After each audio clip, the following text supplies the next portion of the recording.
White River Badlands, Dakota Territory, September 1884. First hard snow was still weeks away, but the settlement had already begun the autumn panic. Men were raising walls, caulking seams, stacking whatever wood they could drag from creek bottoms, and praying their roofs would hold one more winter. Then there was John Einarsson. While everybody else tried to build higher and tighter, John took a spade, climbed a south-facing rise above the draw, and cut a doorway straight into the hill. Walter Pike, the carpenter who had framed most of the settlement's houses, watched the square of darkness growing in the bank, and said what no one else had the nerve to say aloud. "You're not making a home, Einarsson. You're teaching that hill where to bury your children." John cleared the clay from his shovel, looked at Walter, looked at the bank, and pressed his boot down again. "The wind steals from wood," he said. "It does not steal from the earth." On the Dakota plains, that sounded less like wisdom and more like surrender. The men below him laughed. Women carrying wash from the creek slowed down to stare.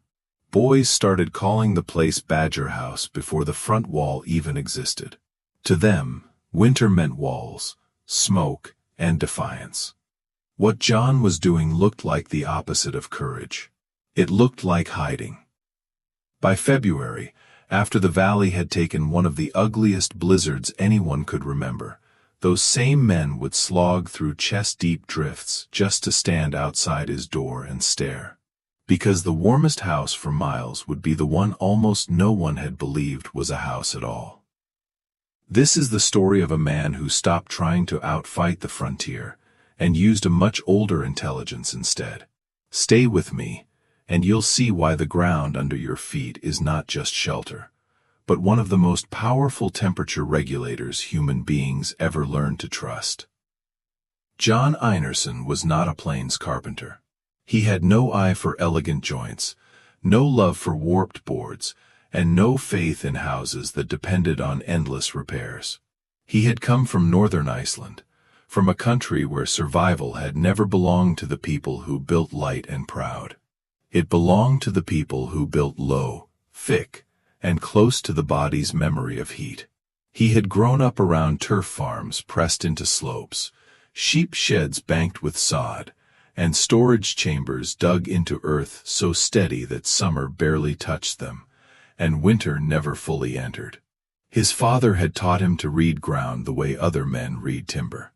He knew which cuts would hold a clean face, which soil breathed, which soil trapped water, how far an eave had to throw rain to keep a wall alive, and how deep frost could bite before the deeper earth stopped caring what the sky was doing. His knowledge was practical, not poetic. He knew what a stable bank sounded like under a mattock. He knew the smell of damp soil before it became dangerous.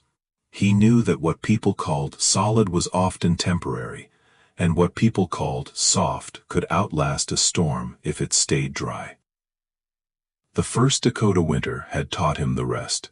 When the Einarssons arrived the year before, they lived in the sort of shelter frontier men praised because it could be raised quickly, a board and tar paper shanty set on shallow runners, with a small cast-iron stove in one corner and more confidence than mass in its walls. It was called a house because there was nothing else polite to call it. John remembered that winter in fragments of discomfort, frost blooming white around nail heads inside the walls, smoke refusing the stovepipe whenever the wind shouldered down from the north, a wash basin turning to solid ice before dawn, the floor near the door so cold that boots left a wet dark outline that froze stiff before breakfast. His son Leif slept in his coat. His daughter Anna woke with a cough that sounded too old for a child. Most of all, he remembered the labor. Every day became wood, cutting it, hauling it, stacking it, splitting it, feeding it to a stove that glowed red and still could not hold the heat. The shack warmed fast, but that was part of the problem. It had almost no thermal memory. The fire would flare. The little room would turn briefly bearable. And then, the second the flame dropped, The heat fled back through boards, seams, and cracks into the giant moving cold outside. The house was not storing comfort. It was renting it by the minute. One morning in late January, after a night so bitter the lamp oil thickened and the water bucket wore a skim of ice, Kristen pressed her palm to the inner wall and pulled it away. Her face was tired, but not dramatic. She spoke the way people do when fear has hardened into a fact. We cannot feed another winter to this box. That was the moment John stopped trying to become the wrong kind of builder. The failure of their shanty was not bad luck. It was physics. A light wooden shelter responds to outside temperature almost instantly. The air inside may warm, but the structure itself stores very little heat. The moment the stove eases, the cold rushes back in. On the northern plains, where the afternoon sun can lie to you, and the temperature can still fall 40 degrees after dark, a house with low thermal mass lives in constant panic. It survives by consuming fuel and human labor. Earth does something different. A heavy material does not change temperature quickly. It absorbs heat, holds it, and releases it slowly. A thin sheet of tin over a fire gets hot fast and cools fast. A thick iron pot takes longer, but once hot, it stays useful long after the flame dips. The frontier shanties around John were made of tin logic. He wanted iron logic. Better yet, hill logic. So, when the ground dried in late summer, he stopped looking for a place to raise a cabin and started looking for a place where the land had already done most of the work.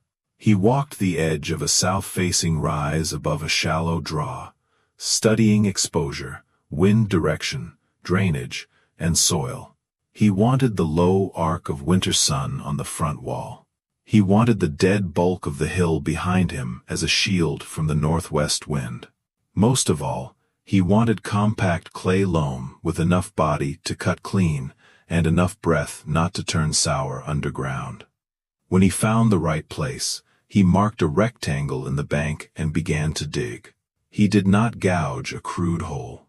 He shaped a room. 16 feet wide, 14 feet deep. A ceiling high enough to stand in, low enough not to waste warmth. After every few inches of depth, he tamped the floor with a heavy maul until it rang hard beneath the blow. He kept a plumb line hanging nearby and checked the walls over and over, cutting them truer than Walter Pike thought any sane man should dare cut soil. Before the room was even finished, John opened a diversion trench across the slope above the site, so runoff would be intercepted before it ever reached the cut face. He left space for a drainage swale along the uphill edge. Only when the earth chamber was stable did he start building what the hill could not provide. A stout front wall of timber, one tight door, a single south-facing window to steal the winter light, and heavy roof poles running back into the bank beneath boards, straw, and sod. From the front, it looked strange but legible, like a cabin that had changed its mind halfway through construction. From the side, it disappeared. The hill seemed to have grown a door and one square eye of glass. That was the point at which the settlement decided John Einarsson had finally gone mad. Walter Pike came up the draw more than once to stop him. The first time, Walter pointed at the vertical earth walls and said they would slump the moment a wet spring got hold of them. The second time, he stamped on the front sill and warned that frost would get under the bank, lift the structure, and snap the roof poles like kindling. The third time, he arrived during an October sleet storm, when the shelter was nearly done but not yet proven. The weather had changed in an hour. Dry brown ground turned black. The wind came slantwise across the draw, driving icy rain into every seam of the unfinished roof. John was inside, adjusting the front frame, when a ribbon of wet mud slithered from the upper cut and struck the packed floor with a sound like a dropped loaf. Walter saw it, and stopped under the eave. He did not smile. His certainty had the tone of a man watching arithmetic finish itself. "There," he said. "That's the hill answering you." For a few seconds, it truly looked as if he had been right all along. Water darkened the edge where roof and bank met. A thin thread began to trace down one back corner. The air inside changed from cool to raw. Jan stood in the half-finished room, soaped through the collar, and felt the one danger he truly respected begin to show itself. Not the weight of the earth, not the darkness. Water. Water was what softened a cut. Water was what fed frost. Water was what turned a stable wall into a moving one. If he lost control of that, he lost the house. And if he lost the house, his family would spend another winter in the shanty. He did not argue with Walter. He went to work. He climbed above the shelter in the sleet, and deepened the diversion trench, carrying it farther across the slope, so runoff could not gather speed before meeting it. He cut a second shallow channel to bleed water away from the uphill roof seam. He pulled the front eave farther forward, so rain would fall clear of the earthen face instead of sliding down it. At the threshold, he laid flat stone and packed broken clay around it, so mud could not gnaw its way inward. Where the seep had shown itself, he stripped back sod, repacked the seam, and bedded straw beneath the upper layer, so the roof would shed water instead of holding it. He worked until dark. He worked after dark, with Kristen holding a lantern at the door, while the children slept under blankets in the wagon. He worked until the storm passed, and the sky turned a thin, metallic gray. By dawn, the seep had stopped. By the next afternoon, the wall had dried back to a firm, pale face. That night taught Jan something he would later explain to Walter, and Walter would later teach to other men, as if he had known it himself all along. The danger was never the hill. The danger was a wet hill. Keep the bank dry, and it behaved like one immense, patient block. Let water into it, and winter would turn that same mass against you. The house was not a hole in the ground. It was a water management system with a room inside it. Still, the real test had not come. Autumn sharpened. Grass silvered at dawn. The creek took on a rind of ice each morning, and lost it by noon. The settlement stopped laughing quite so loudly, but people still watched the bank house with a steady expectation of spectators waiting for a mistake to finish unfolding. Then the first hard freeze arrived, and the house did not care. That was the part that unnerved Jan most at first. The new shelter did not swing wildly with the weather the way the shanty had. It barely seemed to notice day and night as separate events. Inside, the air was still. 3 walls were earth, and earth did not leak drafts. The stove, placed against the front wall, could burn low and even instead of roaring through half the woodpile before dawn. The packed floor no longer glazed over with morning ice. The water bucket stayed liquid. Sound itself changed too. That had bullied the boards of the old shanty all night became a muffled pressure somewhere beyond the hill, present, but no longer in charge. Neighbors noticed other things. Smoke from John's stove rose thin and lazy instead of thick and desperate. He hauled less wood. His children no longer wore mittens indoors. When Walter Pike stopped by before sunrise one morning, skeptical enough to hide curiosity behind a joke, he found the door opening onto air that felt neither stuffy nor harsh. Cool at the wall, warm at the table, stable everywhere that mattered. The explanation was simple and astonishing if you had never felt it before. A few feet below the surface, soil temperature stays far closer to a yearly average than the air above it. In that corner of Dakota Territory, deeper ground hovered somewhere in the low 50s. That meant John was no longer asking his stove to drag a room from 30 below zero up to comfort. The hill itself kept tugging the interior back towards something like 50. His fire only had to bridge the last part of the gap. The savings in labor were enormous. But the greater change was psychological. The house was no longer fighting the weather every hour. It was resisting sudden change by nature. The earth around it was functioning like a battery for temperature, a giant thermal flywheel smoothing out the violence of the plains. Walter Pike heard the explanation and did not fully surrender. He had one last prophecy left. "Maybe it stays warm," he said. "But the first real blizzard will bury your front wall, choke that door, and trap you in your own cleverness." John had considered that too. He had cut the house into a shoulder of the rise where the strongest winter wind raced over the top instead of curling hard downward. He kept the front low, the sod roof rounded, and the ground before the door bare and hard, rather than cluttered with fences, barrels, or stacked tools that would catch snow. He built as much for air movement outside as temperature inside. Then January came to settle the argument. The storm announced itself with a copper cast in the western sky and a silence old plains families learned to fear more than thunder. By dusk, the air had turned hard enough to sting inside the nose. By midnight, the north wind was striking so violently that loose iron rattled in sheds a mile apart as if the whole valley were one instrument. Snow stopped falling in flakes and began moving sideways in long white sheets. Land vanished first, then fences. Then the distance between one cabin and the next. Inside the framed houses of the settlement, life shrank to the radius of a stove. Families fed the fire faster and listened to boards creak, seams whistle, and gusts probe every weakness in the walls. Heat gathered in a tight circle and died a few feet beyond it.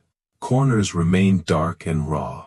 Bedclothes smelled of smoke, over and over, to feed wood to a cold that never seemed to get tired. Walter Pike's own house, stout by settlement standards, fared no better than the rest. Frost feathered the inside edge of the window. Snow sifted under the door in a white line so fine it looked like flour. His youngest boy slept with his hands tucked under his armpits. His wife stood close enough to the stove to flush one cheek, while the other stayed pale from the draft behind her. Across the draw, inside the hill house the settlement had mocked, the storm became something else entirely. The stove glowed, but it did not roar. The room did not lurch from hot to cold and back again. The earthen walls, cool to the touch, gave back their steady moderated temperature like a bank returning a deposit. Christine stirred barley soup. Leaf fell asleep before the wind reached its worst. Anna, who had coughed through half the previous winter, slept so deeply her breathing became the softest sound in the room. There was no ice skin in the water bucket, no line of frost creeping inward from the boards. No panic. That was the genius of the place. It did not feel heroic. It felt calm. The storm could scream all it wanted. The house had stepped outside the argument. For 2 days, the blizzard beat the valley flat. On the third morning, the wind collapsed so suddenly the silence felt like a second weather system moving in behind it. The sun rose on a landscape remade into white geometry. Ridges, walls, drifts, hollows, every familiar shape translated into snow. Walter Pike dug himself out first, because he had tools to save. A drift had packed shoulder-high against his workshop. His lumber stack had half disappeared. It took him the better part of an hour to carve a path clear enough to move. When he finally straightened and looked across the draw toward John's place, he forgot the ache in his back. The rise above the hill house had been scoured nearly bare. Wind had peeled snow off the shoulder of the slope and flung it beyond, piling it in twisted white ridges farther out in the open. But the immediate face of John's shelter sat in a shallow pocket of protected ground. The drift had broken short of the door. In front of the wall lay a narrow strip of crusted, mostly clear earth, where a little leaked warmth and the shape of the hillside had made a tiny microclimate no framed house in the settlement could have created for itself. The hill had not collected the storm. It had split it. Walter crossed the draw on stiff legs, stopped a few yards from the door, and simply stared. The roof vent breathed a thin gray line into the bitter air. The front wall stood square. No burial, no collapse, no trapped family. The door opened. John stepped out carrying an axe handle that needed re-wedging. He looked as though he had slept normally. Behind him, Walter caught the smell of soup, warm iron, and dry air. He tried to find a sentence that would save his pride, and failed. "How warm is it in there?" he asked. John glanced back once, as if taking measure not of temperature, but of the life inside. Then he answered, "Warm enough that the children forgot to be afraid." Walter looked from the narrow, clear ground before the door to the scoured rise above them, then to the heavy calm of the hill itself. In that instant, every instinct he had about building on the plains rearranged itself. He had spent his whole life raising structures to face weather, brace weather, deny weather. John had built a place weather could not fully get hold of in the first place. Walter gave a slow nod. "I've been building roofs," he said at last. "You built stillness." That was the beginning of the second life of the bank house. Walter did not become a mystic, and John did not become a preacher. The change came the way useful ideas always spread on a frontier, through results no one could afford to ignore. River freighters wintering along cut banks started carving two-man shelters into stable south faces. New homesteaders short on lumber copied the deep eave, the diversion trench, the low front wall, the sod roof, and the discipline beneath all of it. A trading crew a few miles east built a row of small bank rooms for teamsters and cut their winter wood use so sharply the story traveled faster than the wagons. The lesson was not that every hill was safe. It was not that dirt was automatically better than timber. John himself would have laughed at either claim. The lesson was sharper than that. Use the right ground. Keep it dry. Respect drainage more than appearances. Understand the direction of wind, the path of runoff, the mass of the earth, and the way heat moves. Do those things, and the land can become structure, insulation, windbreak, and thermal reserve all at once. What John Einarsson built was a frontier expression of principles modern architects now describe with engineering software, soil data, and energy models. Earth shelter, passive thermal stability, reduced heating loads through thermal mass, and moderated subterranean temperature. He knew none of those terms. He knew the feel of stable ground under a shovel. He knew the smell of a dry wall. He knew what it cost to burn your strength into the sky every winter, and call that normal. That may be the part of frontier history we forget most easily. Not every victory over harsh land came from force. Some of the smartest people in hard climates were the ones who stopped trying to dominate a place and learned how to borrow its advantages instead. The plains admired the house that stood high against the wind, but the wiser house was the one humble enough to disappear into the hill. Keep still, and let the earth do what it had been doing all along. If this story stayed with you, tell me in the comments which old world building trick deserves its own episode, and subscribe for more histories where forgotten knowledge turns out to be smarter than modern pride. This episode uses fictionalized characters to illustrate real historical building principles. Any modern construction should follow current engineering standards, local codes, and site-specific safety requirements.